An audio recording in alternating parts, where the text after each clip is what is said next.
नमस्कार, जय हिंद, जय भारत।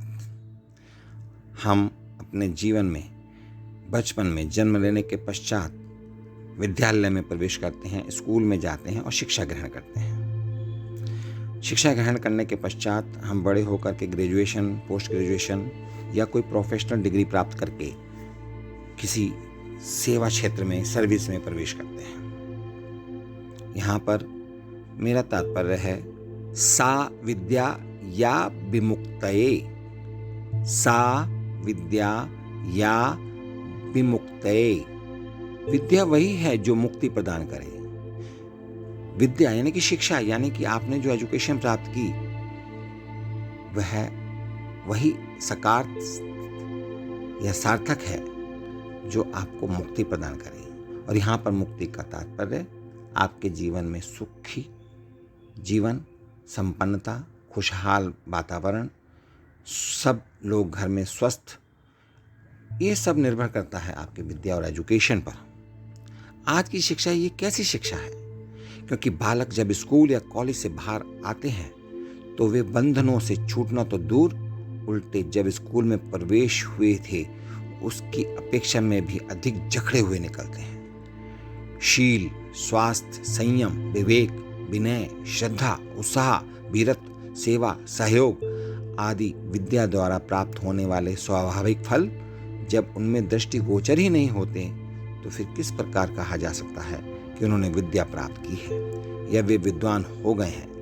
इतनी खर्चीली, इतनी श्रम साध्य शिक्षा जब विद्या से प्राप्त होने वाले सुफल की उपस्थित नहीं करती वरन उल्टे परिणाम उत्पन्न करती है तो उसे अविद्या या कुशिक्षा ही कह सकते हैं। इस कुशिक्षा में बालकों के जीवन के विकासोन्मुखी प्रमुख भाग पर बात कर दिए जाने पर भविष्य में वे कोई महत्वपूर्ण कार्य कर सकेंगे, इसकी संभावना भी बहुत कम रह जाती है। किशोरावस्था का पुष्प तोता रटंत में रात रात भर जागकर जब मसल डाला जाए तो फिर उस पर उत्तम फल लगने की क्या आशा की जा सकती है? उच्च शिक्षा के नाम पर प्रचलित वर्तमान अनुपयोगी शिक्षा से हमारा कुछ भी भला नहीं हो सकता।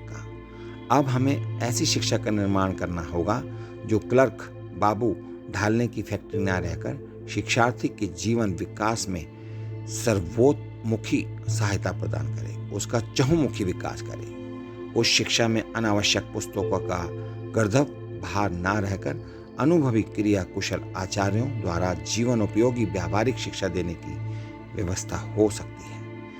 वही शिक्षा हमारे बालकों को सफल योद्धा, व्यापारी, नेता, सेवक, शिल्पी, वैज्ञानिक आदि बना सकेगी।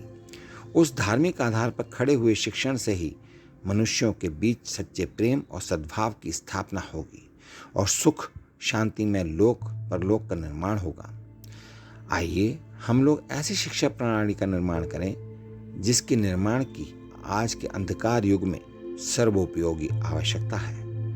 जो शिक्षा आजकल प्रचलित है वह केवल क्लर्क, बाबू, अफसर और ना जाने कितने प्रोफेशनल क्षेत्र हैं उसमें अधिकारी वर्ग में, और जो निम्न लेवल के, निम्न स्तर के जो कर्मचारी हैं उनको तो हम शिक्षा के द्वारा पैदा कर सकते हैं, लेकिन उनके अंदर जो देश प्रेम की भावना, जो दूसरों के प्रति सहायता की अनुभूति या अपने आंतरिक व्यवहार को विकसित करने की जो शिक्षा होती है वो आजकल की शिक्षा में नहीं है।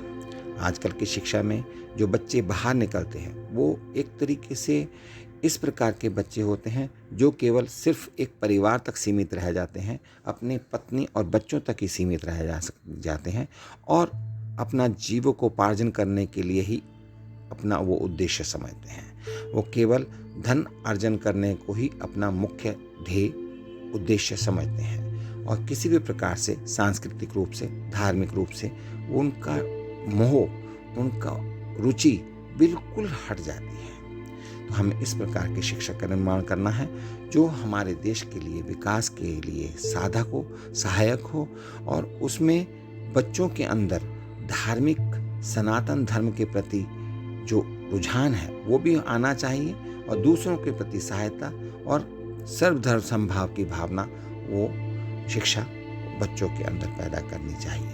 इस प्रकार की शिक्षा जो कि हमारे देश में एक सज्जन पुरुषों की भांति अधिकारी और एक सज्जन पुरुषों की भांति कर्मचारियों को जन्म दे, ऐसी शिक्षा की आवश्यकता है। और इसमें हमारी सरकार काम कर रही है, इसके लिए हमें सरकार को सहयोग देना चाहिए। इन्हीं शब्दों के साथ मैं आप सभी परिवारजनों के लिए हार्दिक शुभकामनाएं, मंगल कामनाएं देता हूं और इन्हीं शब्दों के साथ मैं अपने इस शिक्षा के संबंध में अपने विचारों को समाप्त करता हूं। बहुत बहुत धन्यवाद। नमस्कार। जय हिंद, जय भारत।